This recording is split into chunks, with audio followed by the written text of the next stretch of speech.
Want to grow your business and take it to the next level? Well, here we all are, and we're going to show you how through hard work, perseverance, and a little help and know-how, you can take things to the next level and push the success of your business even further. Let's get going.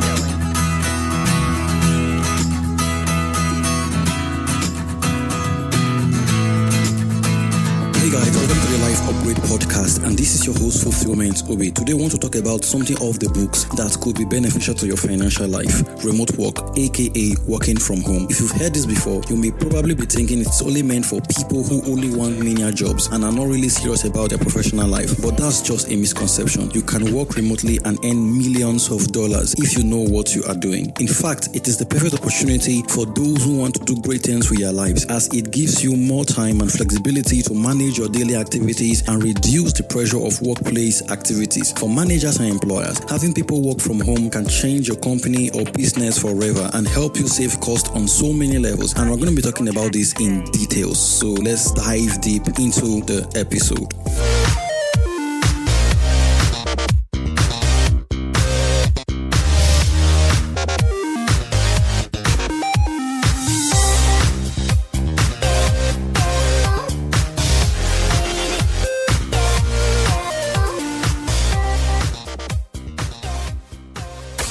Strap yourself in, because we're set up, switched on, and ready to go.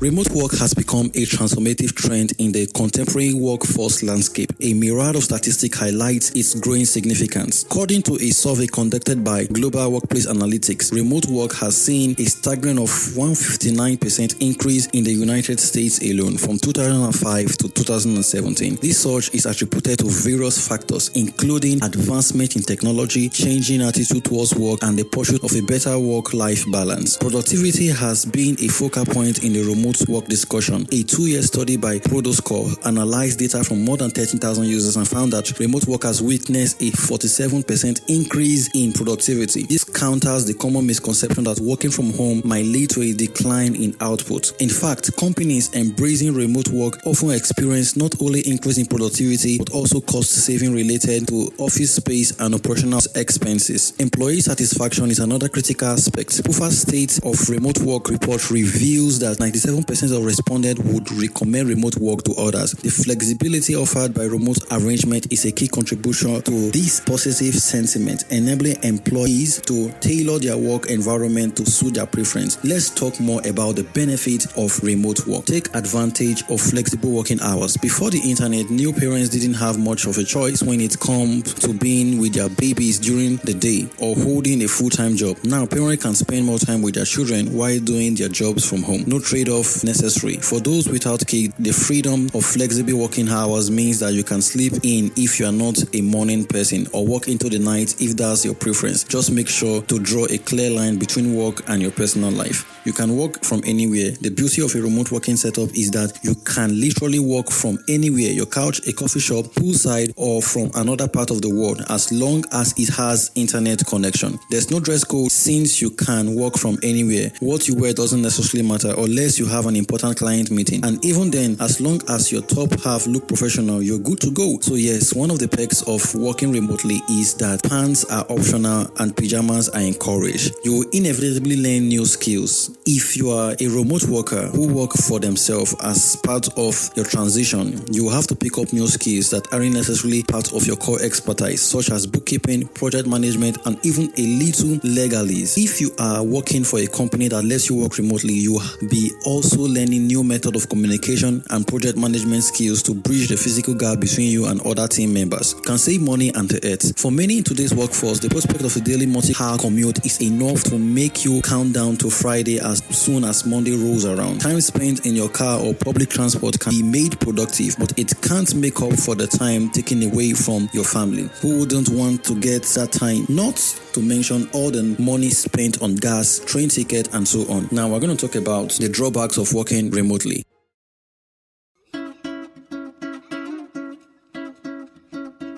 Nolly on the track, boy. Every rose has its thorn. Working remotely seems like a dream come true, but it comes with a few gotchas. You will deal with limited social interaction. If you're someone who likes to indulge in gossip around the water cooler, going on lunch dates, and meeting new people around the office, working remotely may not be for you. While you're still meeting and interacting with clients, many of these conversations take place over cell phones or video chats, not in a conference room or coffee shop. Be sure those living in the cubicle life often complain of distraction in the form of regular interaction, but sometimes distractions are preferable to isolation. The next thing you must understand is that everything is on you. If you're working remotely for yourself, you'll be tasked with finding leads, pitching and closing prospects, then doing the actual work, taking care of your finances and managing your time, all without the oversight of a boss or the assistance of another department. There are so many distractions, it's another problem. Many fantasize about the prospect of working remotely, but can't actually see themselves doing it. They just don't have the ability to self-manage without letting distraction get in the way. If you don't think you can act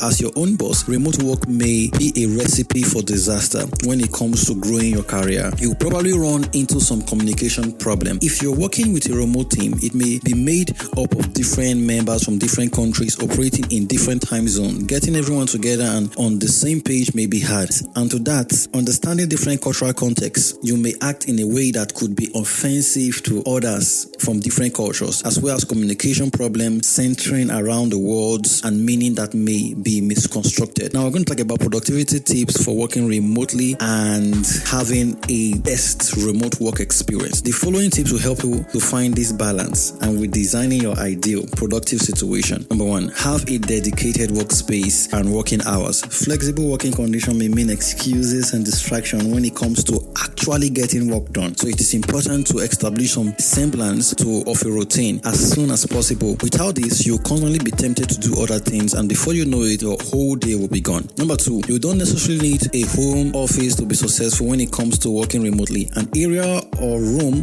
where your roommates or family members know not to disturb you, and ideally where there is a door and you can shut, is sufficient. Many remote workers find that having a dedicated workspace is helpful in making a distinction that when you are in this area, you mean business, and when you are out of it, you are not working. If working from home isn't an option, try finding the best place to work outside of your home, be it a coffee shop, library, co-working space, just to name a few. If you like working in peace, working in the library would be a great choice, but it wouldn't be a good match for someone that constantly has to make calls. Consider the nature of your out-of-home workspace and aim to find a fit in terms of your normal daily routine. Number 2, getting rid of distraction. Distractions are the biggest hindrance to productivity, especially for remote workers. Although dated, a 2006 Salary.com survey found that the average employee wastes about 2 hours per day due to distraction. These productivity losses cost companies about $544 billion a year. It's probably fair to assume that these numbers have steadily risen since then, as more and more distractions are constantly introduced into our daily life. The first step to overcoming your distraction is to do a time audit to understand where you might be wasting your time. You can use a time tracking tool like Rescue Time or Memorigi to track your time spent on certain websites and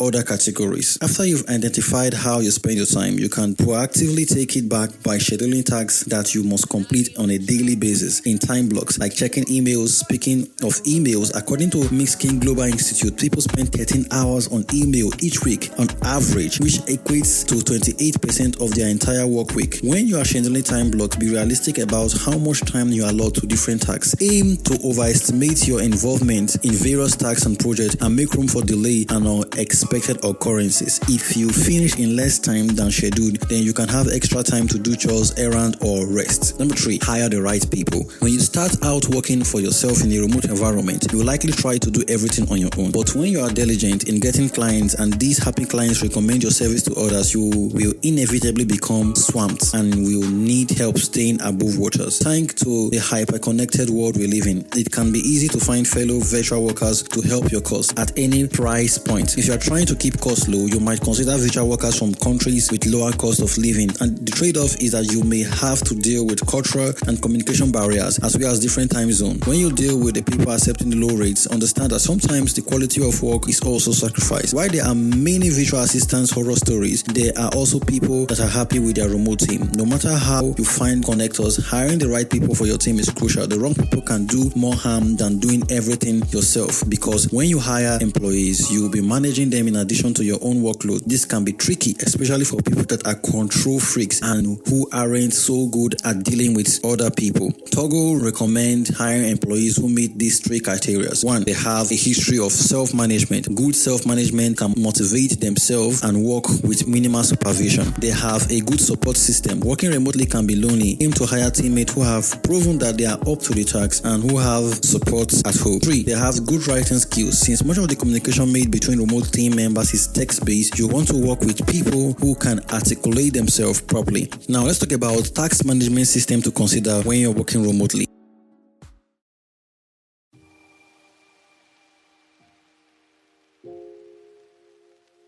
There are several ways to prioritize tasks, but we'll focus on a few of the most popular framework. Number 1, the Eisenhower box. This method involves categorizing tasks into 4 quadrants based on urgency and importance. Number 2 is the Pomodoro technique. Break your work into intervals, traditionally 25 minutes in length, separated by a short break. And number 3, eat the frog. Tackle your most challenging tasks first, often the ones you are most likely to procrastinate. Now, let's talk about tools for working remotely from home. Zapier says that there are 3 ingredients of successful remote work setup, which are team, tool, and process. Since you can't really control other people, focus on controlling your tools and processes. Another productivity hack when it comes to working remotely is to use the best tool available to you. With so many different tools for remote work currently available in the market, it is hard to not find something that suits your need. Here are some of the most popular tools for working remotely. Before we talk about this, I want to introduce you to my private community, a place for great minds, great people, and those with the belief that they can move mountains with their decision and change the world. In my private community, we offer support, test ideas, and provide you with necessary tools to change your life, business, and goals. So if you want to join that community or want to be part of it, please check out the link in the description below. It is called Fulfillment Coterie. Now, going back to the tools we can use for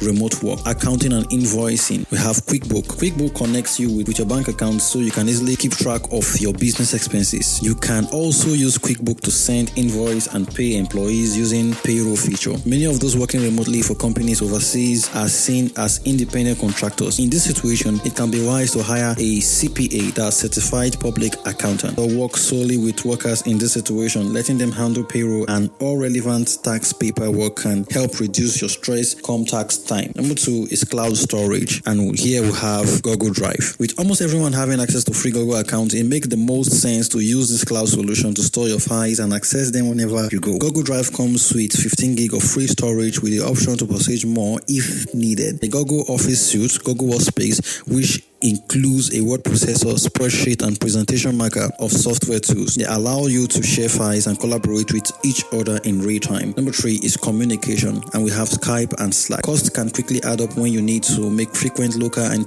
international calls. The remote workers' answers to this potential problem is Skype, which allows them to make unlimited audio or video calls and even conference calls as long as you have stable internet connection. Jan Hofer, founder and CEO of Planio, recommended text-based tool for communication, especially if you work with a team member living in other countries. Text-based communication tool can keep calling them whenever a problem arises. Using text-based communication tool help make things clearer because you have the opportunity to think through everything you need to say, then read over and edit your message for clarity. Number 4 is project management, and here we have Asana. Though there are several project management tools available in the market, depending on your needs, you will be hard-pressed to find something that has features as robust as Asana. Asana is a perfect tool for those working with clients. You might opt to choose another tool to keep track of your own project. If you need something simpler, Trello is a great alternative. So those are the basic tools that can help you if you want to work remotely, and you can make research for others, and I believe you'll find something that suits your need. Now, let's talk about some tips you can use to practice self-care and create a sustainable remote working environment and situation.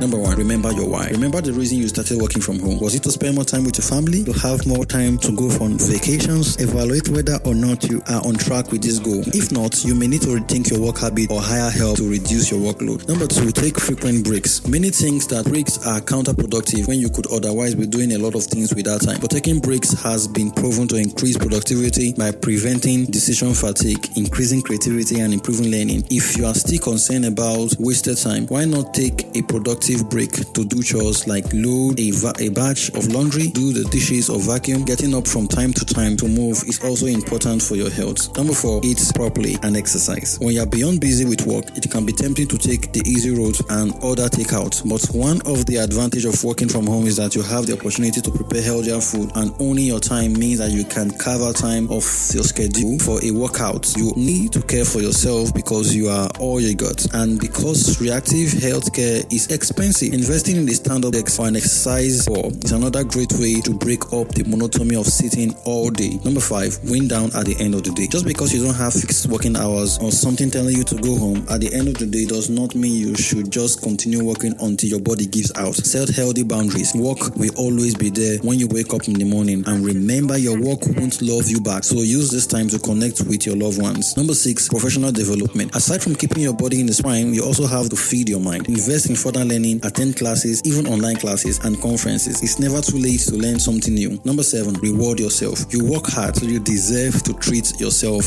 for a job well done every now and then. It can be as simple as something as small as chocolate bar you are craving, or something huge like a vacation you've always wanted to go on. It does not even have to be material. Maybe a dinner out with a friend is just what you need. Just remember not to make it a regular thing, and the treat comes after results. Delayed gratification can help build willpower and can even give you that extra push to finish your work in the quickest time possible. In the next episode, we'll be talking about where to find remote work and how you can actually set up a remote team for your business or your company. So if you've listened to this episode, thank you so much for listening to this very moment. We would love to hear from you. So email us if you have any complaint, or you want us to help you or assist you with something that has to do with your business or your work. Or you can head over to our publication and leave a comment. All the necessary link you need will be in the description of this episode. If you're a person of faith and you want to consider growing your relationship with God, please check out my other podcast, which is called the Living Flames of Fire podcast. If you are more into short form content under 3 minutes, then I would love you to consider subscribing to my other podcast, which is called the Life Upgrade Shortcast. This is a sub-podcast of the Life Upgrade podcast. So with that being said, have a blessed and beautiful week ahead.